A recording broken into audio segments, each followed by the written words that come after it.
Alright, so we're going to look at what's involved with setting up a profile here. This is a bit of a review from another video, but I want to get more specific on taking information from Wikipedia and creating a profile. So here I'm going to show the example with Chris Tomlin.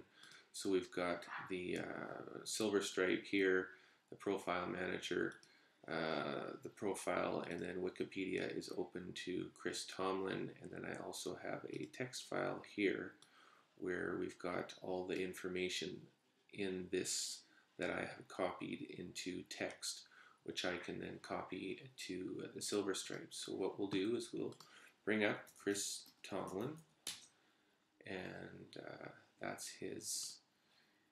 Now even though there's information here, I'm just using him because I'm going to copy the information in, and then just to kind of show you an example. So Chris Tomlin, there's no organization, no email. I am going to show you about replacing the image, but we won't do that right now. Again, it's not so important that he is connected to a blog account. It is important that we make sure and connect him as an author-composer. He's not an arranger. He is a recording artist, so and he's not a publisher and not staff, so that's all done. That's really good. Other data, we don't have any of this kind of stuff on him. The bio is stuff that I'm going to copy from Wikipedia, and the links,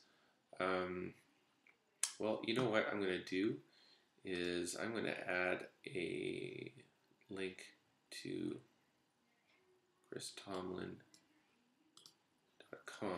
So I'm going to go HTTP.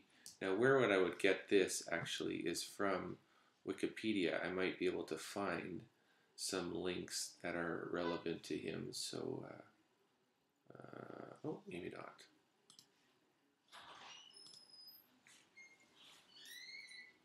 So Chris Tomlin, the URL is christomlin.com, and then the label is christomlin.com. So I'm going to save that, and I also know that a site that is his is fqworship.com. So http www.fqworship.com and fqworship.com. So that's just going to fill out his profile a little bit more. Close that. So now we've got a few links that will show up for him.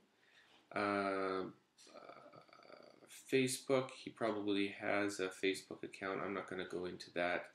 YouTube, I know he's got YouTube as well, but that's stuff that we can definitely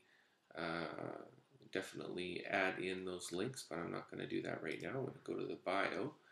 And from Wikipedia, this is all the information that I have copied onto this text file. So one of the things I was doing in this text file is going and deleting all of these references with in the square brackets, because those are internal to Wikipedia. We don't need those. So I've taken those out. And now what I'm going to do is the reason I put it to a text document is because then it strips out all the formatting, because I don't want any of that formatting to come into the blog. So I'm going to Control A or copy all of that. Oops. Copy all of that. Go into my silver stripe, go into here, and I'm going to paste it into there. Now I've got all that information. I'm going to take out the extra spaces, because it looks like, oops, looks like it's creating extra spaces that we don't want in there. So that's that. This is fine that it's long like this. It's not so important that we're so selective about what stuff we put in. It's just to get the information in there. So now I'm going to go and make some title entries. So the main one I think we'll use is heading 6. So here we'll just put heading 6 over top of these. And the source, we'll put that there.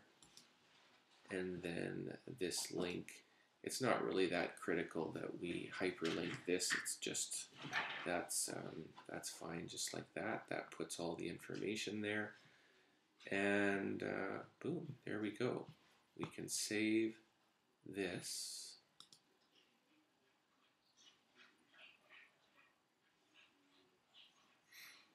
And then I'm going to refresh the Chris Tomlin page to see how this looks now.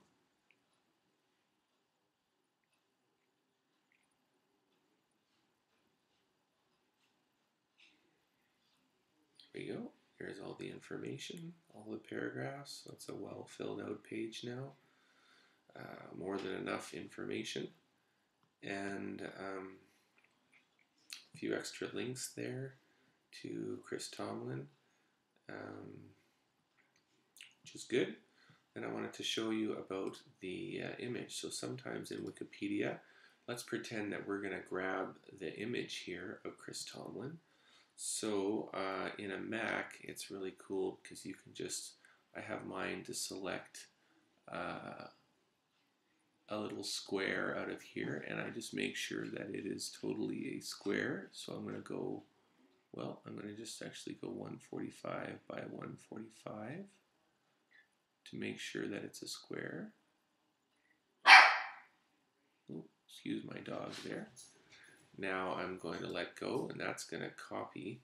Actually, I want to make sure and copy that as an image. So there we go. I'm going to go 144 by 144. The main thing is that it's a square image. Now, so I copy that. Now that's going to actually show up on my desktop. So I'm going to bring up my Finder here.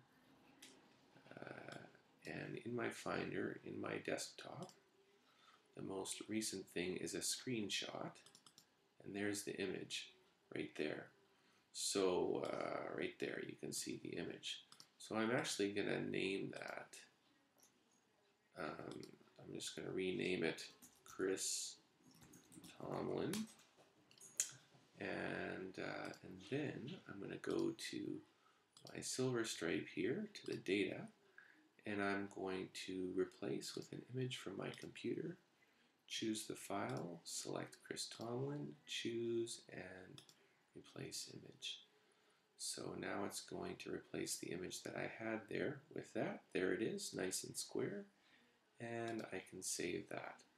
So I'm only showing you that because I want you to know how to add an image from Wikipedia into the site. If I refresh this now, it's going to show that image there.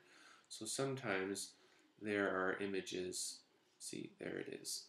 Sometimes there are images in Wikipedia, like let's just look up, for example, Isaac Watts. I don't know if, oh, there we've got an image. So I would do the same thing. I can show you later how to make this little thing, but I would just go and select it. Just make sure I'm selecting a square portion. Boom. And now I go into my little Finder here at my desktop and call this Isaac Watts. See, what I can also do is create a folder and call it Profile Pics. And then I can drop these right into there so that they're organized, right? So there's all my pics that I pick up from, mostly from Wikipedia, because those are sources that we can use. So then when I do a Wikipedia profile, I can put his picture in there. Go figure that.